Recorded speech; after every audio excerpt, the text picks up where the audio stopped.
Hello everyone, आप सभी का स्वागत है फिर से एक नए वीडियो में। दोस्तों, आप लोगों को पता है कि इस चैनल पे बेसिक इंग्लिश ग्रामर की कोर्स लॉन्च हुई है, जिसका इंट्रोडक्शन वीडियो पहले ही अपलोड किया जा चुका है। उसमें सारी बेसिक इन्फॉर्मेशन बताया गया है। तो आज हम लोग जो पहला चैप्टर है बेसिक्स ऑफ इंग्लिश उसको पढ़ने वाले हैं। यह कोर्स क्लास 9, 10th और 11th के बच्चों के लिए है और ये जो पूरे कोर्स की ड्यूरेशन है वो है 8 महीने, यानी कि 8 मंथ्स, यानी कि हम लोग 8 महीने तक इस कोर्स को बहुत ही अच्छे से पढ़ेंगे। इसमें सबसे बड़ी बात यह है कि लगभग हम लोग 5000 प्लस क्वेश्चन का प्रैक्टिस करने वाले हैं। जब भी आप एग्ज़ाम दीजिएगा तो आपको सभी क्वेश्चन मतलब आसान दिखेंगे, ठीक है।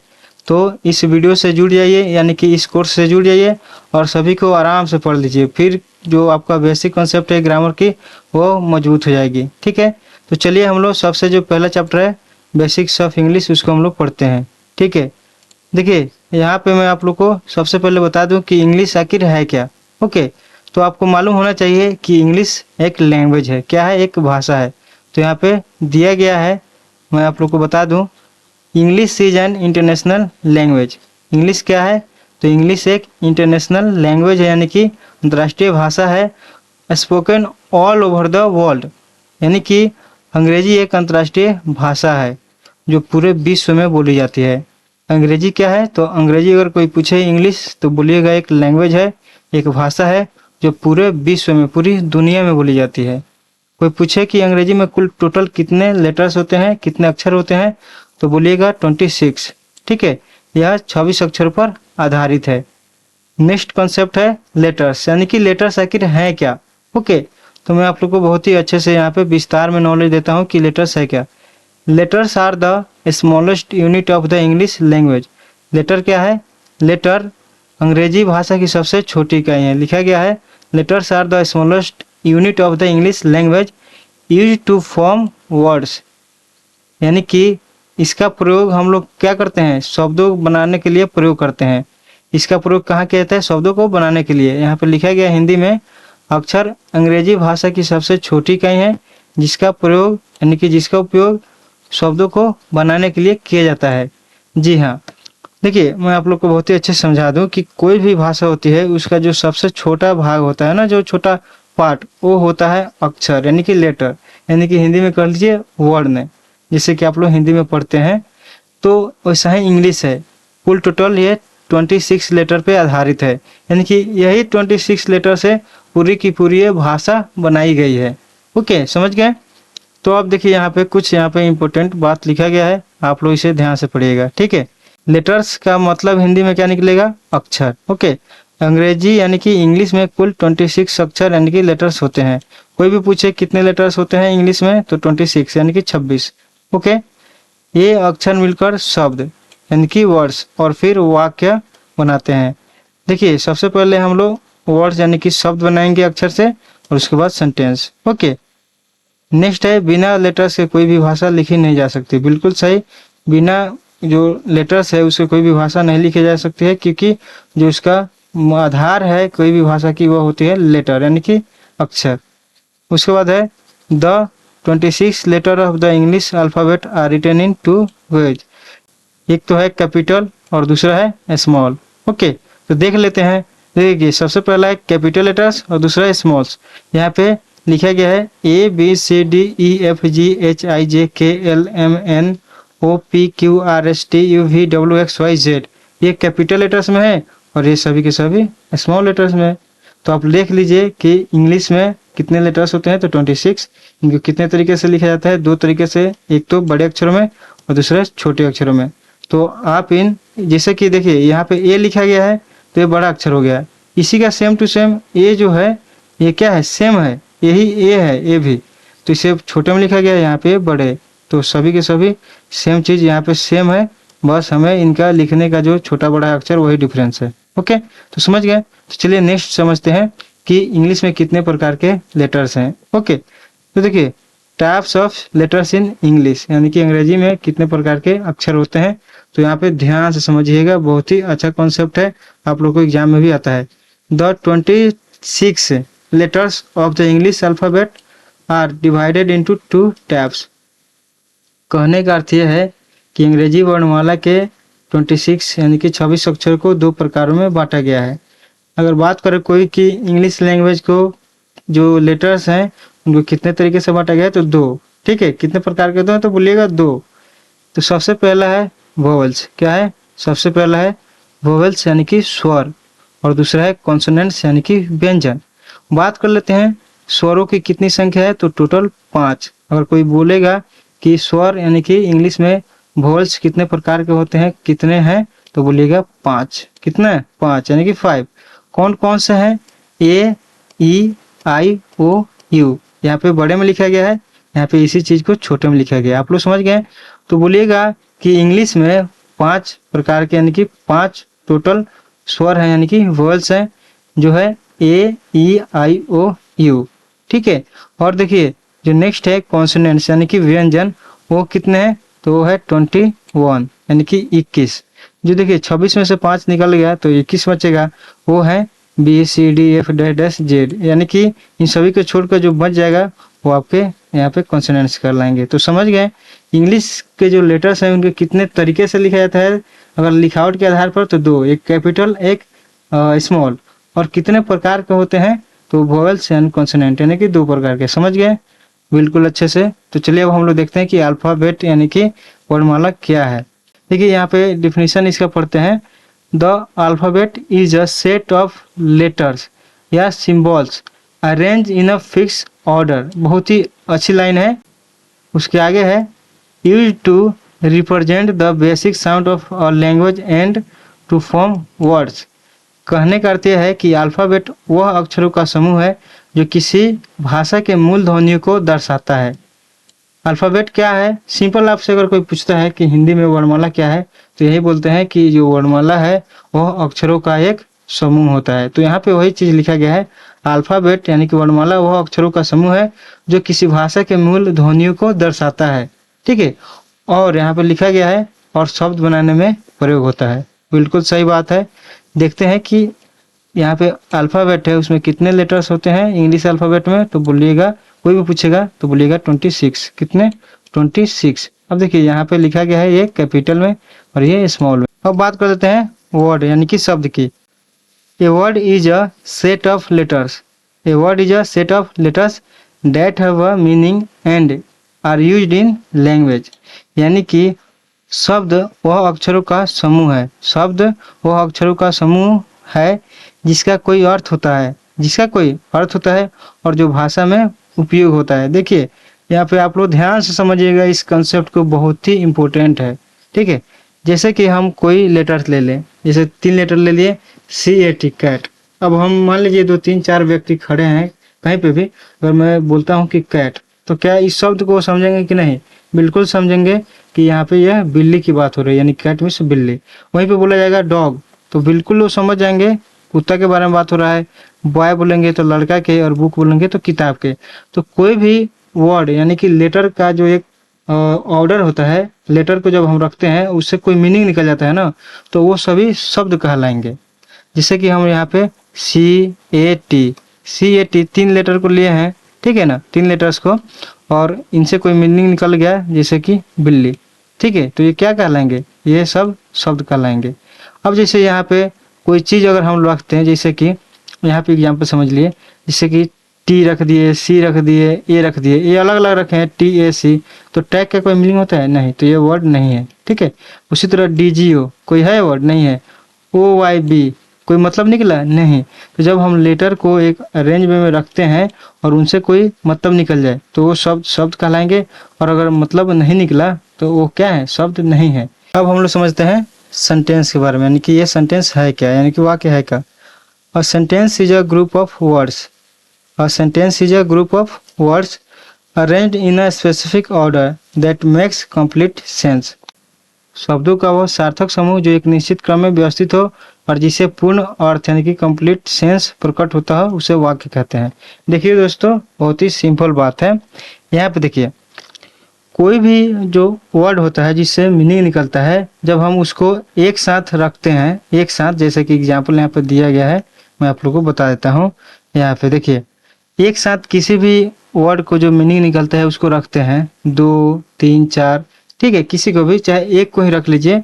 एक जो वर्ड होता है वो भी सेंटेंस ही कहलाएगा। ठीक है, तो अगर हम मान लीजिए 2 3 4, जैसे कि Ram is a good boy, इसको हम एक साथ रखें, ये भी एक वर्ड है, ये भी इज है वर्ड, ये गुड बॉय, ये सभी के सभी वर्ड हैं जिससे कोई ना कोई मीनिंग निकलता है। जैसे कि राम का अर्थ निकल जाएगा, राम एक लड़के का नाम है, इज का मतलब होता है, ए का अर्थ होता है एक, गुड मतलब अच्छा, बॉय मीन्स लड़का।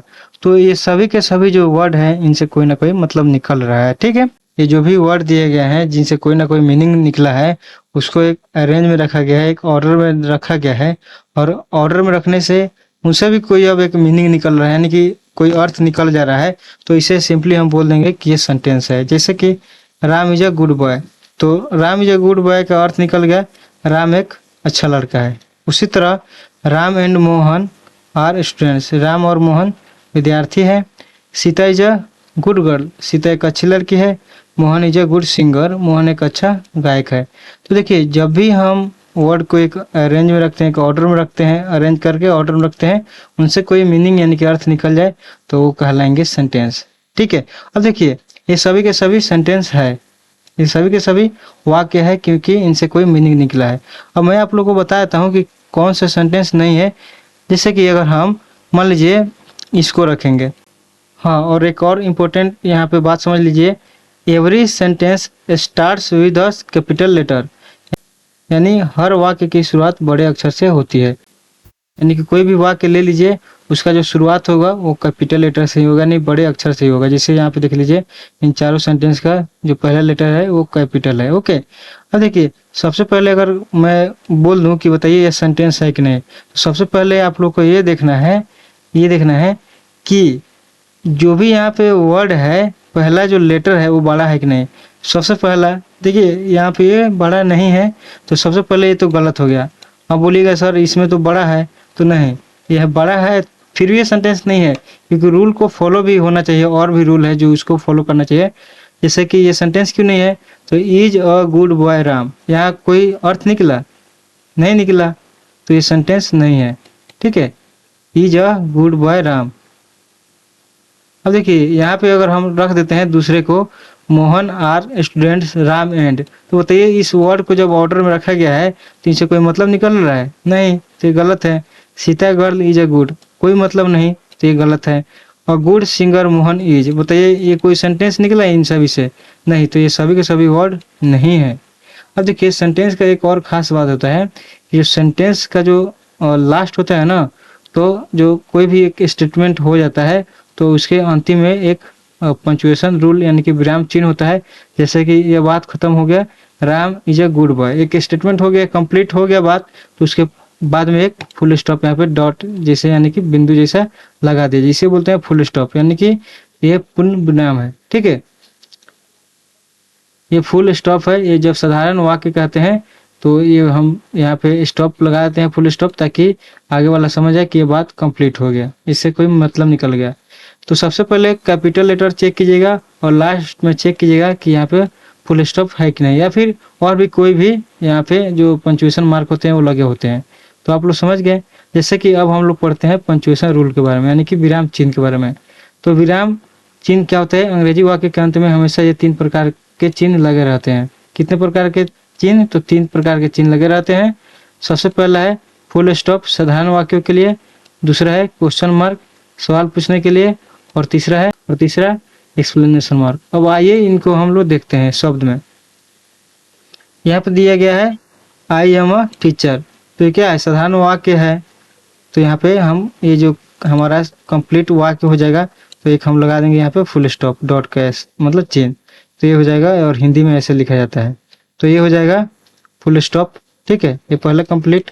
अब देखिए दूसरा है हु आर यू, तो ये क्वेश्चन पूछने के लिए यहाँ पे देखिए ऐसे बना हुआ है, ये तो दूसरा हो गया। ऐसे थोड़ा माउस से बनाने में थोड़ा दिक्कत हो रहा है, तो ये होता है फुल स्टॉप का चिन्ह, जिसे यहाँ पे लास्ट में लगा हुआ है, यहाँ पे देख सकते हैं, यहाँ पे भी है। ओके, तो ये होता है क्वेश्चन मार्क। ठीक है, तो ये क्वेश्चन मार्क किस लिए होता है, तो प्रश्न पूछने के लिए। अगर आप किसी पूछते हैं who are you, how are you, ठीक है, तो ये क्वेश्चन पूछते समय जब लास्ट में सेंटेंस कंप्लीट हो तो लास्ट में ये लगाया जाता है, ये चिन्ह, ये मार्क। ओके, देखिए हाउ हैप्पी आई एम, मैं कितना खुश हूँ। देखिए जब अपने भावना को व्यक्त किया जाता है ना, भावना को, ठीक है, या कोई फीलिंग को, तो वहां पे लगता है ये एक्सक्लेमेशन मार्क लगाया जाता है। समझ गए? तो चलिए नेक्स्ट कंसेप्ट को देखते हैं। यहाँ पे समझते हैं सब्जेक्ट वर्ब ऑब्जेक्ट। यहाँ पे नेक्स्ट कॉन्सेप्ट है वो है सब्जेक्ट वर्ब ऑब्जेक्ट, यानी कि कर्ता क्रिया और कर्म। बहुत ही अच्छे से मैं आप लोग को समझाने वाला हूँ इसको।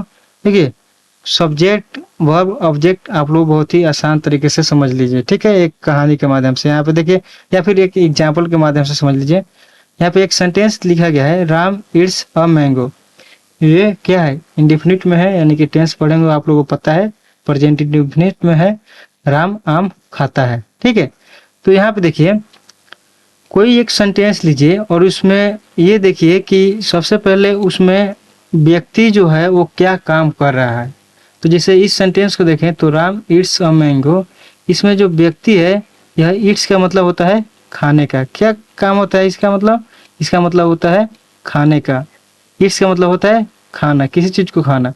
तो राम जो व्यक्ति है वो क्या कर रहा है? खाने का काम कर रहा है। किसको? तो एक आम को, मैंगो यानी कि आम को। ओके, तो देखिए सिंपली जो सब्जेक्ट होता है ना, सब्जेक्ट वो उस सेंटेंस में किसी काम को करने वाला होता है, उसी को हम लोग बोलते हैं सब्जेक्ट। तो राम है वो खाने का काम कर रहा है, तो राम जो हो जाएगा वो काम कर रहा है, तो जो कर्ता होता है, कर्ता है, उसी को सब्जेक्ट बोलते हैं जो काम कर रहा है। तो ये हो जाएगा राम सब्जेक्ट, क्योंकि यह राम काम कर रहा है इस सेंटेंस में। और क्रिया क्या होता है? यानी कि वर्ब। तो वर्ब उस शब्द को बोलते हैं जिससे पता चलता है कि उस सेंटेंस में, उस वाक्य में कोई काम हो रहा है। तो यहाँ पे इट्स का मतलब क्या हो रहा है? खाता, यानी कि कोई खाने का काम रहा है, तो जो क्रिया हो जाएगा वर्ब वो हो जाएगा इट्स। और देखिए कर्म का अर्थ ये होता है कि जो व्यक्ति जो है, ये सब्जेक्ट, ये कोई काम करता है तो उसका जो प्रभाव है जिस पे पड़ता है उसको बोलते हैं हम लोग ऑब्जेक्ट। क्या बोलते हैं? ऑब्जेक्ट। तो राम आम को खा रहा है तो किस पे प्रभाव पड़ेगा? आम को। तो ये हो जाएगा ये मैंगो, ये हो जाएगा ऑब्जेक्ट यानी कि कर्म। तो ये हो जाएगा ऑब्जेक्ट। बताइए अच्छे समझ में आया कि नहीं? अच्छे समझ में आ गया ना? बहुत ही अच्छी बात है। देखिए आप लोग को बहुत ही अच्छे से और एक बार समझा दूं। तो देखिए राम को अलग कीजिए, इट्स को अलग कीजिए और मैंगो को अलग कीजिए। तो राम इस काम को कर रहा है तो राम हो जाएगा सब्जेक्ट, इट्स हो जाएगा खाने का काम हो रहा है।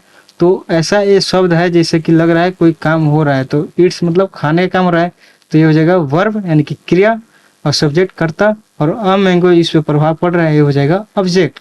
बात समझ गए?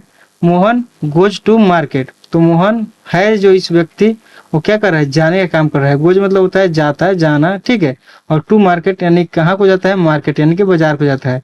तो मोहन काम कर रहा है जाने का, सब्जेक्ट, वर्ब जाना हो जाएगा, जाता है, वर्ब, और ऑब्जेक्ट यानी कि मार्केट को जा रहा है तो ऑब्जेक्ट हो जाएगा। इसी तरह यहाँ पे आप लोग बताइएगा इसमें कौन है सब्जेक्ट, कौन है वर्ब, कौन है ऑब्जेक्ट? आप लोग 5 सेकंड इस वीडियो को होल्ड करके बताइए कौन है। मैं आप लोगों को चलिए बताता हूँ। राधा हो जाएगी सब्जेक्ट। क्यों? क्योंकि Radha sings a song, Radha एक गाना गा रही है। तो यहाँ पे देखिए राधा सब्जेक्ट, सिंग्स क्या हो जाएगा? वर्ब, और अ सॉन्ग ये ऑब्जेक्ट हो जाएगा। अब देखिए जैसे कि यहाँ पे एक और कॉन्सेप्ट होता है, नहीं रहा है। जैसे यहाँ पे देखिए, यहाँ पे Ram is a teacher, Ram एक शिक्षक है। तो यहाँ पे कोई काम नहीं हो रहा है। तो देखिए जब भी यहाँ पे ऐसा लगे कि कोई काम नहीं हो रहा है तो वहाँ पे अलग कॉन्सेप्ट आता है, राम इज ए टीचर। तो देखिए राम क्या है? राम एक शिक्षक है। अगर हम यहाँ पे देखिए बहुत ही अच्छे से समझा दूं, देखिए यहाँ पे अगर हम इस शब्द को हटा दूं, ठीक है, मान लीजिए नहीं है, अगर मैं आपसे बोलूंगा राम इज, राम है, तो ये जो सेंटेंस है ये आधा अधूरा नहीं लग रहा है? लग रहा है। राम है, राम क्या है? ऐसा कुछ मालूम नहीं चल रहा है। ऐसा कुछ मालूम पड़ रहा है कि राम है, राम इज, कुछ मालूम नहीं पड़ रहा है। लेकिन अगर मैं आप लोगों को ये बता दूं कि देखिए यहाँ पे ये जो शब्द है ये और टीचर, ये अगर लगा दिया जाएगा, इस सेंटेंस से जोड़ दिया जाएगा, तो इससे कंप्लीट सेंस यानी कि मतलब निकल गया कि राम इज अ टीचर, यानी कि राम क्या है? एक शिक्षक है। तो देखिए उस अगर यहाँ पे अगर सेंटेंस में काम हो रहा है, ठीक है, तो काम का प्रभाव पड़ता है वो तो हो जाता है ऑब्जेक्ट। लेकिन अगर किसी सब्जेक्ट में ऐसा, सॉरी, लेकिन अगर किसी सेंटेंस में काम ना हो रहा हो, ठीक है, और हमें ये बताना है कि कौन सब्जेक्ट है कौन क्या है। तो उसमें देखिए उसमें ऑब्जेक्ट नहीं होता है, उसमें होता है कॉम्प्लीमेंट। कॉम्प्लीमेंट का अर्थ ये होता है कि जो शब्द आया है ना उस सेंटेंस में वो उस बात को पूरा कंप्लीट किया है, यानी कि एक सेंस यानी एक मतलब दिया है। जैसे कि राम इज, राम है क्या है नहीं पता चला, लेकिन और टीचर को हम लोग जोड़ दिए तो इसे पता चल गया कि राम एक शिक्षक है। तो यहाँ पे राम क्या हो जाएगा और इज क्या हो जाएगा और टीचर क्या हो जाएगा, तो राम हो जाएगा सब्जेक्ट, इज हो जाएगा वर्ब। वर्ब यानी कि वो है, यानी कि वर्ब क्या होता है, काम करने वाले शब्द होते हैं या फिर किसी की स्थिति या मतलब जो भी स्टेट है उसको बतलाती है, ठीक है। और ये हो जाएगा कॉम्प्लीमेंट यानी कि पूरक। तो देखिए जो यहाँ पे एक और एग्जाम्पल लेते हैं मोहन। तो मोहन इज अगर ऐसे बोल देंगे तो पता नहीं चलेगा, लेकिन और सिंगर उसमें जोड़ेंगे तो पता चलेगा कि मोहन एक सिंगर है, निके गायक है। तो मोहन हो जाएगा सब्जेक्ट, इज हो जाएगा और यहाँ पे अ सिंगर। तो मोहन सब्जेक्ट, इज हो जाएगा वर्ब और अ सिंगर कॉम्प्लीमेंट, ठीक है। बात समझ गए। अब नेक्स्ट जो चीज़ें हैं मैं आप लोगों को बता दूं कि आप लोग इस वीडियो में क्या क्या सीखे। तो आपने वीडियो से बहुत कुछ सीखा है, जैसे कि अंग्रेजी भाषा क्या है, अक्षर वर्णमाला शब्द वाक्य कर्ता क्रिया कर्म और पूरक। तो आप लोग इस वीडियो में इस चीज़ों को सीख गए हैं। अब जो हमारा नेक्स्ट वीडियो आएगा वो आएगा बेसिक्स ऑफ इंग्लिश के क्वेश्चन प्रैक्टिस पे, यानी कि इसमें जो भी ऑब्जेक्टिव क्वेश्चन बन सकते हो जैसे कि 20 25 50 जितने भी हो सकते हैं ना, मैं उसको यहाँ पे क्वेश्चन प्रैक्टिस करवाऊंगा। इसे आप लोग जो भी इस वीडियो में सीखे हैं वो सभी चीज़ें आप लोग को कॉन्सेप्ट क्लियर कराने के लिए वो चीज़ें इंपॉर्टेंट भी है, क्योंकि जब भी हम कोई थ्योरी पढ़ते हैं तो उसका ऑब्जेक्टिव जब हम लोग बनाते हैं एमसीक्यू तो हमारा कॉन्सेप्ट और भी क्लियर हो जाता है। मैं उम्मीद करता हूँ आप लोग को बहुत सारी चीज़ें इस वीडियो से सीखने को मिला होगा और आगे भी इसी तरह से सीखने को मिलता रहेगा। तो आप लोग इस चैनल को सब्सक्राइब करके बेल आइकन को दबा लीजिए। मिलते हैं अगले वीडियो में, तब तक के लिए धन्यवाद, अपना ख्याल रखें।